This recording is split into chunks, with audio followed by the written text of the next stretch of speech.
বাদানি। এটা হলো শারীরিক রিয়া, লৌকিকতা। এটা হল শারীরিক আচরণের মাধ্যমে, লেবাসের মাধ্যমে, অঙ্গভঙ্গির মাধ্যমে। ঠিক আছে, আপনাকে দেখেই বোঝা যায় যে আপনি এটা বোঝাতে চাচ্ছেন। এমন পোশাক করেছেন যেন মানুষ মনে করে আসলেই বড় আলেম একজন। ঠিক আছে, আল্লাহ যেন মাফ করেন। বা এমন একটা আপনার পোস্ট দিচ্ছেন যেন মানুষ মনে করে আসলে মর্যাদাবান ব্যক্তি। ইমাম সাহেব সালাত পড়েছে, মুসল্লিরা তার ভাব বুঝেন তো, ভাব দেখে মুসল্লি বলছে এর কাছে যাওয়াই তো খুশি। এখানে একটা জিনিস বলে নেই, ব্যক্তিত্ব ব্যক্তিত্ব গাম্ভীর্য আর ঢং বা মানে ওটা কি বলে আপনারা, ঢং বুঝেন না, ভাব ভাব পার্থক্য। আপনি এমন একটা পোশাক পরছেন, খেয়াল করেন ভাষাটা খুব কঠিন জটিল। এমন একটা পোশাক পরছেন যাতে মানুষ আপনাকে দেখে বলবে লোকটা কতই না সাদা সেটা হারাম এই পোশাক পরা। যখন মানুষ আপনাকে পোশাক দেখে বুঝে দিবে লোকটা এই কাতারে এই রকম, এটা হলো আর রিয়া আল বাদানি, শারীরিক। এইটা যখন আপনি শরীর দেখে বুঝতে পারবেন বা দেখার চেষ্টা করবেন লোকটা তাকওয়াশীল, লোকটা পরেজগার, তখনই বুঝতে হবে এ হলো 1 নম্বর ভণ্ড। কি ভণ্ড? কারণ তাকওয়া উপরে দেখা, পোশাকে দেখা, যখন যাও তখন যাও। আর ওই পোশাক পরা নিষেধ, যে পোশাক পরলে আপনার এইরকম ভাব ফুটে উঠবে। কথা বোঝা গেছে? মাসালা অত গভীরে ঢুকছি না, শুধু সংজ্ঞা দিচ্ছি। একটা হলো, তাহলে একটা বললাম রিয়া আল কি বাদানি, আরেকটা হলো আর রিয়া বিল কওল, কিসের মাধ্যমে? কথার মাধ্যমে রিয়া। কথার মাধ্যমে রিয়া যখন আপনার মধ্যে ফুটে উঠবে, তখন কথার মাধ্যমে একটা জিনিস বোঝা যাবে যে এই যে বক্তব্য দিচ্ছি আমি উদাহরণ দিচ্ছি, আমার ভিতরে একটা ইগো আছে, এমন আলোচনা করবো যেন মানুষ বলবে জীবনে এরকম আলোচনা শুনে। আমার মধ্যে যদি এটা থাকে, এটা কি হবে?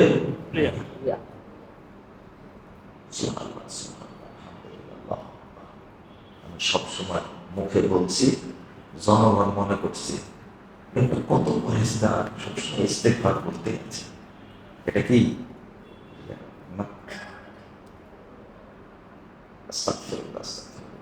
এই যে একটা আপনি কথার মাধ্যমে, জিকিরের মাধ্যমে কোরআন তেলাওয়াত করছেন আপনি, মানুষ যেন শুনে, মানুষ যেন কি শোনে, এত সুন্দর করে তেলাওয়াতটা করছেন। যদি একটু ভিতরে আপনার আসে, ইমামের সাথে শুনে বলবে লোকটা আসলে তো সুন্দর করে তেলাওয়াত করতে পারে। রিয়া নরমাল যেটা বেরিয়ে আসবে আপনার পক্ষ থেকে, কে শুনছে আর কে না শুনছে, আপনার উদ্দেশ্য কাকে শোনানো? আল্লাহকে শোনানো। আর দ্বিতীয় কোনো উদ্দেশ্য থাকবে, যার মধ্যে রিয়া আছে, বলতে বলতে যাবো, যার মধ্যে রিয়া আছে তার মধ্যে ইখলাস জিরো। যার মধ্যে রিয়া আছে তার মধ্যে ইখলাস জিরো। আগামী দিনে আমাকে বিষয় দেবে ইখলাস। রিয়ার বিপরীতটা কি? ইখলাসের বিপরীতটা কি? রিয়া। আজকে ইখলাস বলবো না, ইখলাস অনেক বড় ব্যাপার, বড় বিষয়। তো যার মধ্যে রিয়া আছে তার মধ্যে কি নাই? ইখলাস নাই, জিরো ইখলাস নাই। একবার শোনো, তারপরে আমি আগে যে উদাহরণ দিলাম বাদানি, বললাম না আপনি? আচ্ছা, ওইটা খুব আর কঠিন উদাহরণের না দিই। আর রিয়া বিল আমাল, আমলের মাধ্যমে কি প্রকাশ করা? লোক দেখানো। আল আমাল আর রিয়া বিল আমাল, আমলের মাধ্যমে। আপনি যখন বাড়িতে নফল সালাত আদায় করেন তখন আপনি 2 রাকাত সালাত 2 মিনিটে শেষ করেন, কিন্তু মসজিদে যখন সালাতটা আদায় করছেন 2 রাকাত, আপনার 6 মিনিট লাগছে, 4 মিনিট লাগছে। কাকে দেখাচ্ছেন আপনি? এটা একটা পার্থক্য বললাম। আপনি বক্তব্যের মাঝে কাঁদছেন, বক্তব্যের মধ্যে কি কাঁদছেন, মানুষ শুনছে আরে কি আবেগ চলে আসছে। আচ্ছা, আপনি যখন বাড়িতে, আমি পার্থক্য বলছি, মাফ করবেন আমাকে, আপনি যখন বাড়িতে সালাত আদায় করেন, সেজদা দেন, সুন্নাত পড়েন, দোয়া পড়েন, তখন কি আপনার চোখে পানি আসে? বুঝবেন এটা হলো নিফাক। এটা কি নিফাক? এটা হলো নিফাক।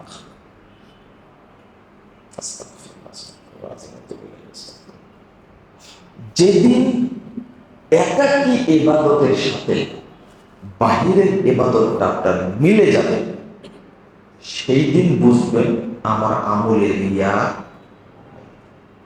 যদি না মিলে তাহলে বুঝতে হবে কি এটা রিয়া, মিলতে হবে। আপনি বক্তব্যে কেঁদে ফেলছেন, মানুষও পাচ্ছে, আর আমাদের তো মুনাজাত নাই।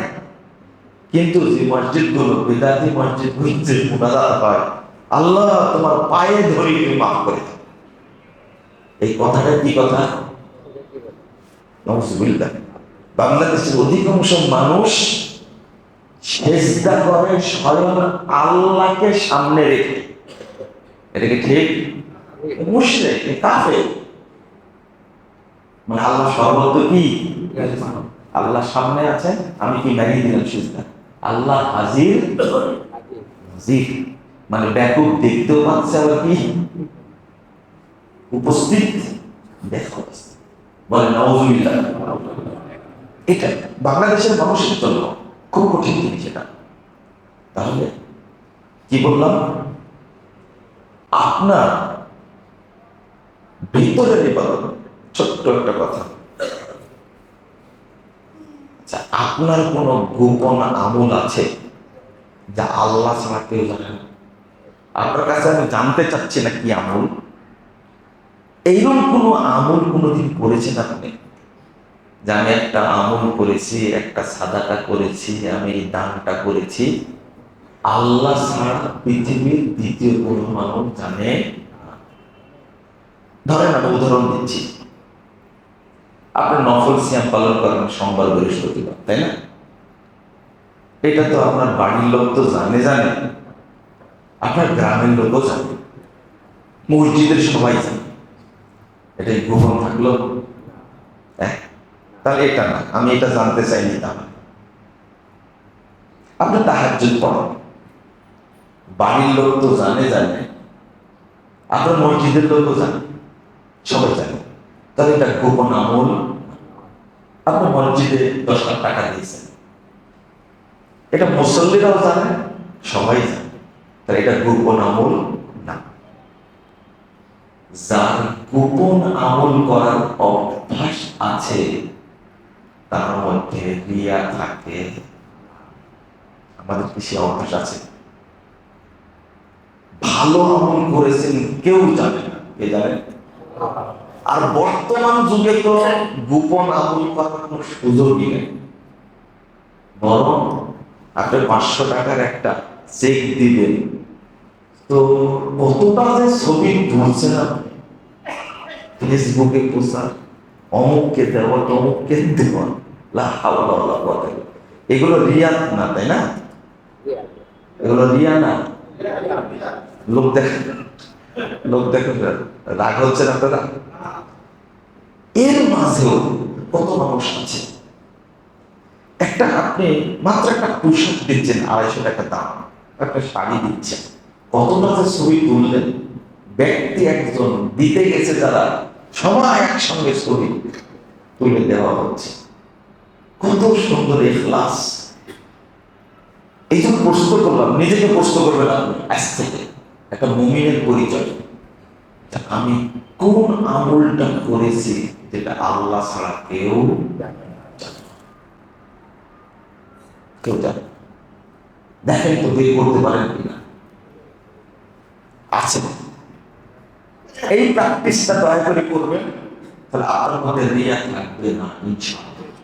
তাকে দেখানোর জন্য আমরা কেন ওমা উমিরু ইল্লা লিয়াবুদুল্লাহ মুখলিসিন লাহুদ্দিন, তখন একমাত্র কার জন্য করেন? আল্লাহর জন্য। রাসূল সাল্লাল্লাহু আলাইহি ওয়াসাল্লাম বলেছেন, ইন্নাল্লাহা লা ইয়াকবালু মিনাল আমাল ইল্লা মা কানা লাহু খালিসান। যদি হাদিস 3139 নম্বর হাদিস। রাসূল সাল্লাল্লাহু আলাইহি ওয়াসাল্লাম বলেছেন, নিশ্চয় আল্লাহ কোন আমল কবুল করেন না, ইন্নাল্লাহা লা ইয়াকবালু মিনাল আমাল, কোন আমলই কবুল করেন না যতক্ষণ সেটা ইখলাসের সাথে। তাহলে আমরা রিয়ার ধরন বলছিলাম, তাই না? কয়টা বলেছি বলতে দেখি? হ্যাঁ, 3টা বলেছি। একটা শারীরিক, আর একটা কি কথা রিয়া, আর একটা আমলের রিয়া, আর একটা আছে আর রিয়া। সেটা হলো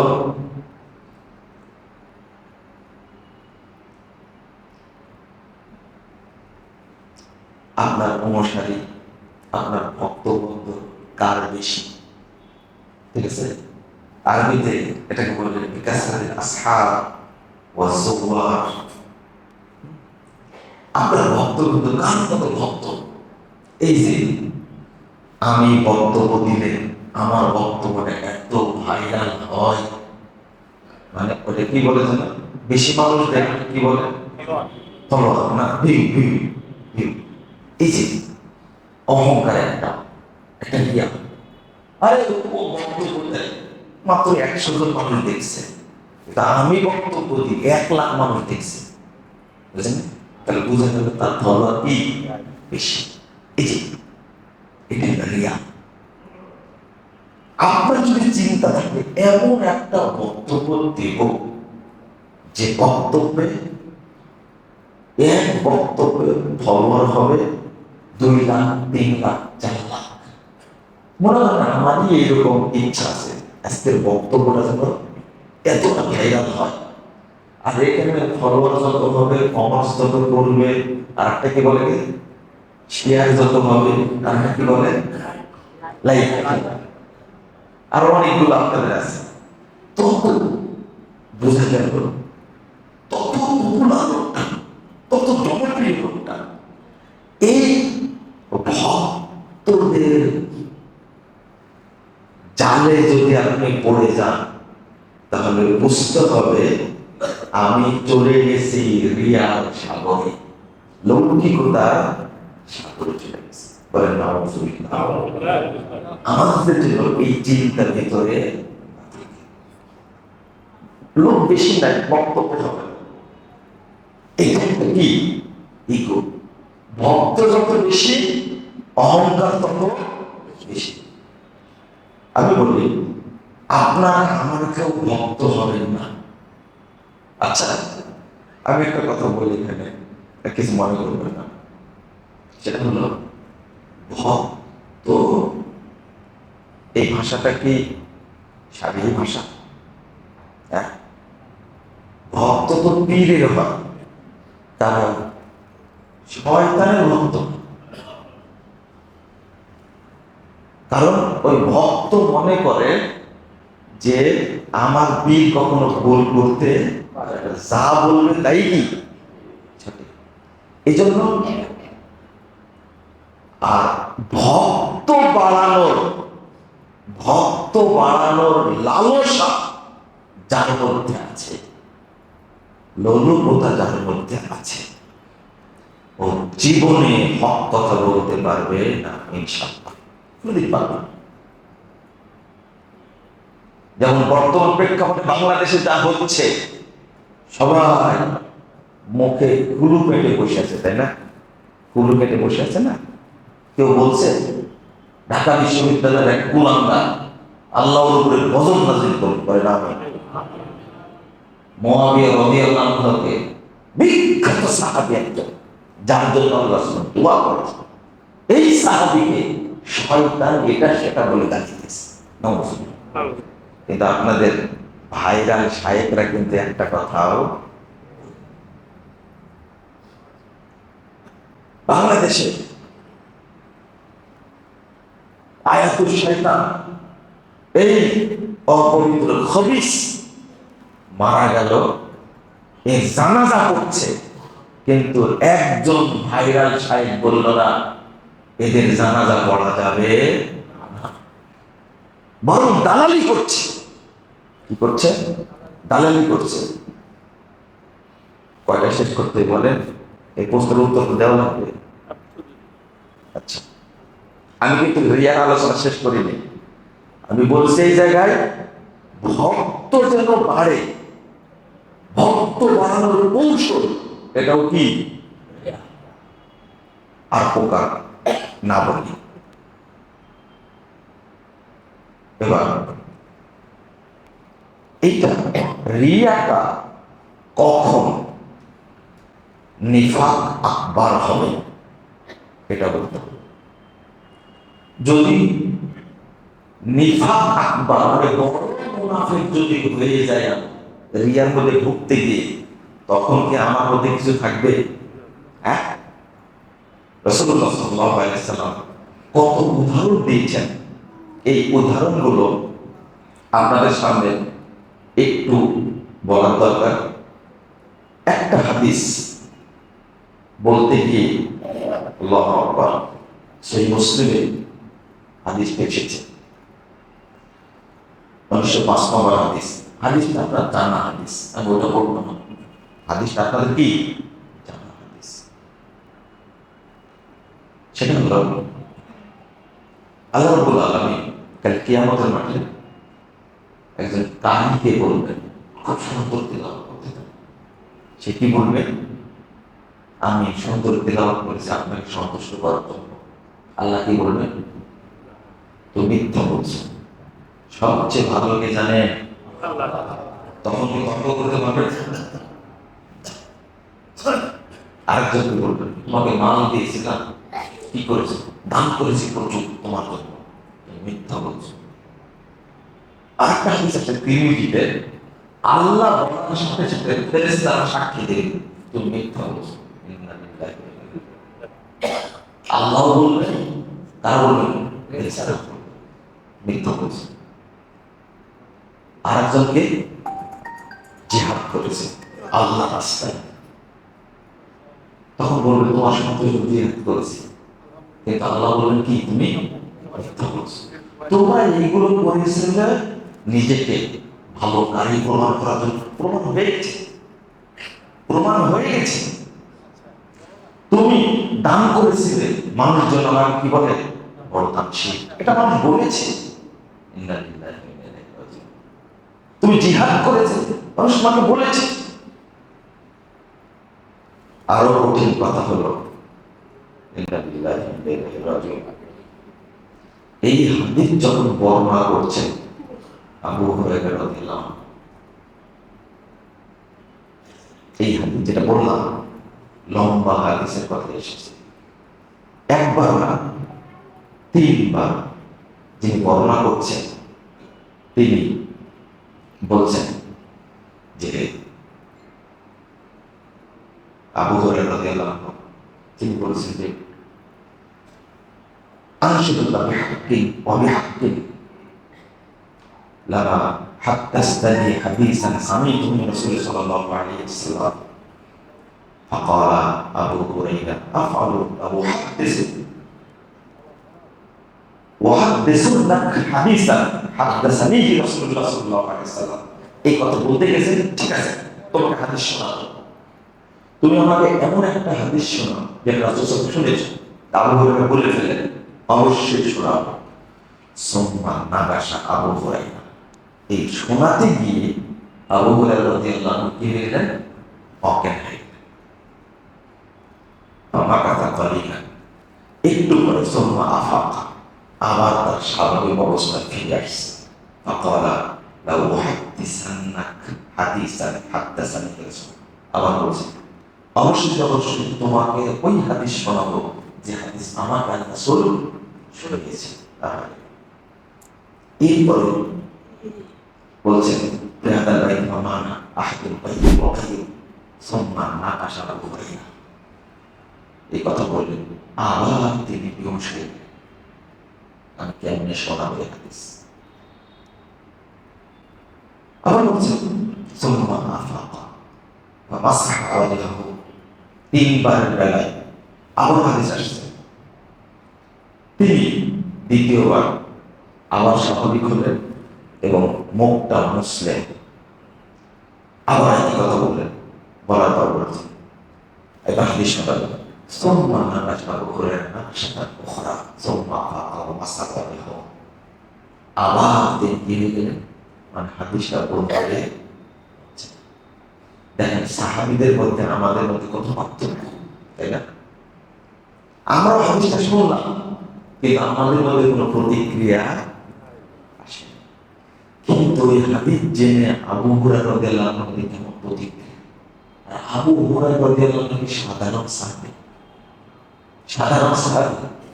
এই তৃতীয়বার তিনি স্বাভাবিক হয়ে এবার তিনি হাদিস বর্ণনা শুরু করলেন।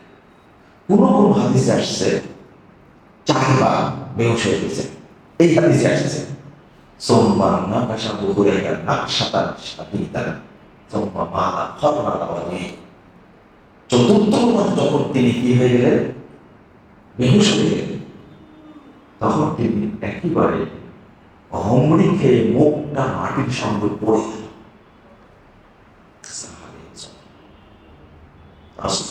হাদিস শুনেছেন, এরপরে তিনি হাদিসটা বর্ণনা করলেন। হাদিসের শেষ কথা যেটা সেটা হলো রাসূলুল্লাহ সাল্লাল্লাহু আলাইহি ওয়াসাল্লাম বলছেন আবু হুরায়রা রাদিয়াল্লাহু আনহুকে, শোনো আবু হুরায়রা, উলাইকা সালাসাতু আউয়ালু খালকিল্লাহ তুসাআরু বিহিমিন নার ইয়াওমাল কিয়ামাহ, কাল কিয়ামতের মাঠে এই তিন শ্রেণীর লোক দ্বারা জাহান্নামকে প্রথম উদ্বোধন করা হবে, উত্তপ্ত করা হবে। এক শ্রেণীর কারি আহলে, আর এক শ্রেণীকে তামাশিল, আর এক শ্রেণীকে মুজাহিদ। আচ্ছা বলেন তো মুসল্লির কথা আসেনি কেন? হাজির কথা আসেনি কেন? সিয়াম পালনকারের কথা আসেনি কেন? বুঝেন কোন কথা? আরো কারো কথা আসতে হবে। এই তিন শ্রেণী সমাজে, এই তিন শ্রেণীর মর্যাদা সবচেয়ে বেশি। হাদিসেও বর্ণনা করা হয়েছে মর্যাদা বেশি, কিন্তু কাল কিয়ামতের মাঠে এদের কোনো মর্যাদা থাকবে না। সবচেয়ে মজার ব্যাপার হলো যে হাদিসটা এখন বলবো আপনাদেরকে, আল্লাহ যেন আমাদেরকে হেফাজত করে। আমিন। রাসূল সাল্লাল্লাহু আলাইহি ওয়াসাল্লাম বলছেন, মুসনাদ আহমদের হাদিস, আলবানী সহিহ বলছেন হাদিসটাকে। আলোচনা করছেন ইন্না আখওয়া মা আখাফু আলাইকুম আশ-শিরকুল আসগার, আমি শিরকে আসগারকে বেশি ভয় করি। ক্বালু ইয়া রাসূলুল্লাহ ওয়া শিরকুল আসগার, ছোট শিরকটা কি? ক্বালা আর-রিয়া, লোক দেখানো হলো ছোট শিরক। সবচেয়ে ভয়ানক ব্যাপার যেটা, ইন্নাল্লাহা ইয়াকুলু ইয়াওমা তুজাযাল ইবাদ বিআমালিহিম, কিয়ামতের মাঠে যখন আল্লাহ রাব্বুল আলামিন সবাইকে কি দিবেন? প্রতিদান দিবেন, সবাইকে প্রতিদান দিবেন।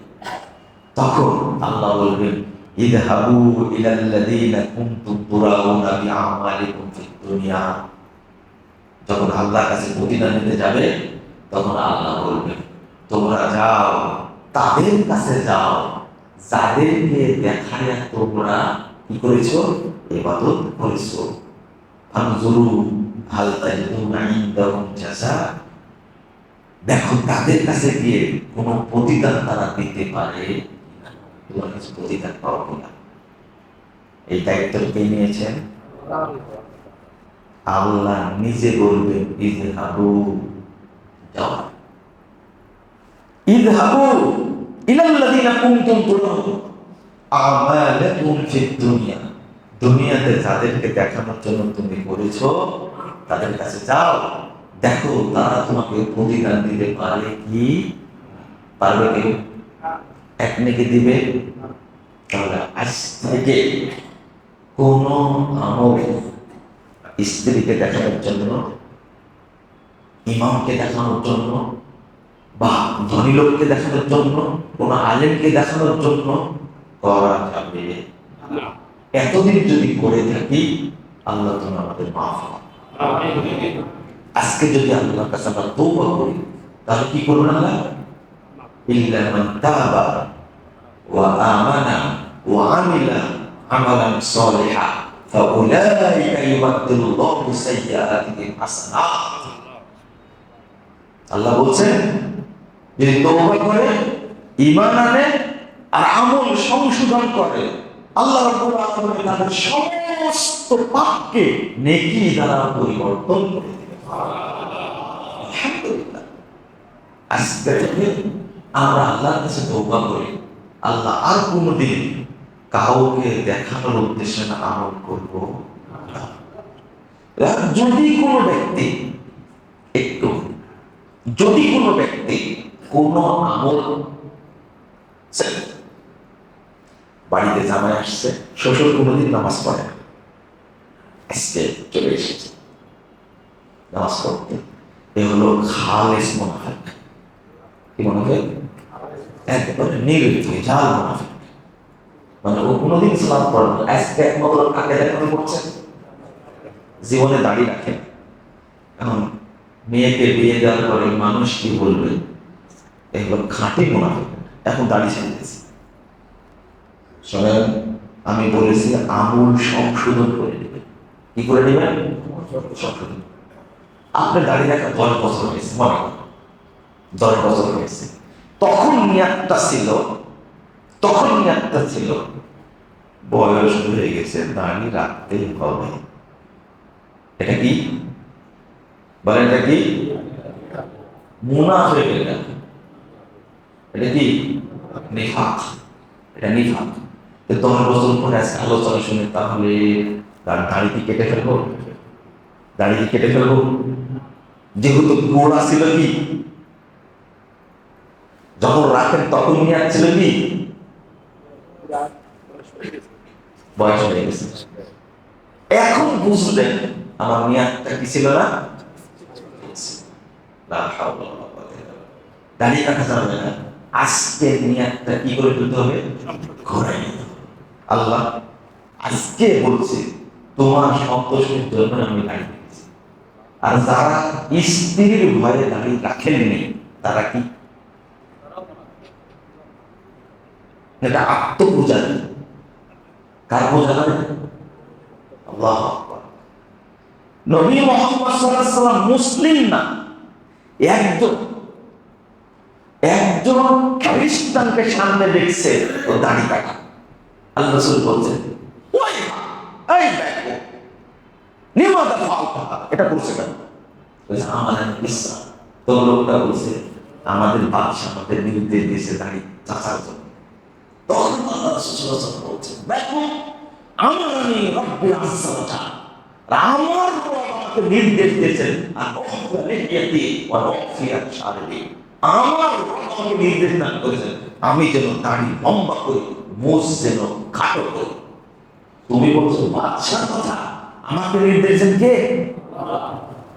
আল্লাহ নির্দেশ দিয়েছেন। আর আপনি বইয়ের ভয়ে, স্ত্রীর ভয়ে দাড়ি কি প্রতিদিন আটটাছে?